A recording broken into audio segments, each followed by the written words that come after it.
Here are 3 questions to ask yourself before replying to your ex text. So either you've been in no contact with your ex and they've reappeared magically out of the blue, or you've likely been in contact with your ex since the breakup, but you've noticed that when you do or say the wrong thing, it digs you a hole deeper and deeper, deeper, and you're getting nowhere. And your ex might be putting out feelers to try to feel, like where you're at emotionally and whatnot, or if they're at risk of losing you.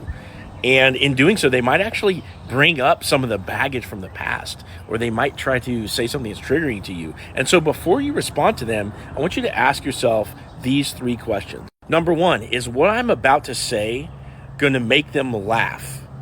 If you can't cut up like you did in the beginning, when you actually attracted them to begin with, then you're not being magnetic and they've got no reason to want to continue to interact with you. Number 2, do I seem needy here? In other words, are you trying harder than your ex in that message that you're sending?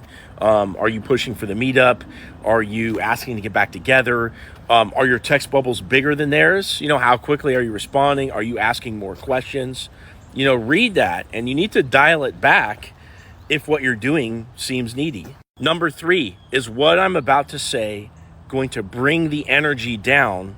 Even if I'm defending myself, even if I'm clearing up the record, even if I'm arguing for us being together, is what I'm about to say going to bring the energy down into a lower vibration?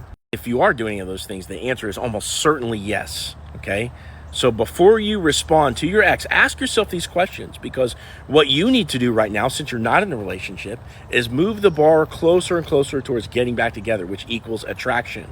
As much as you talk about baggage for the relationship, as much as you ask to get back together, as much as you even just engage in needy texting, okay, it's moving the bar in the other direction. It's actually hurting you. Now, if you want some help and some hand-holding in responding to your ex, so that way you can put your relationship or maybe even your family back together, what you can do is click into my profile and then click this link. And then once you're in my store, there's a button that says apply for ex-back coaching. So if you want handheld personal attention from me to get your ex back and help you respond to every little thing that they say, okay, go in there, apply for that, and you'll set up a call with my right-hand man, and we'll discuss whether or not we can get you into this program.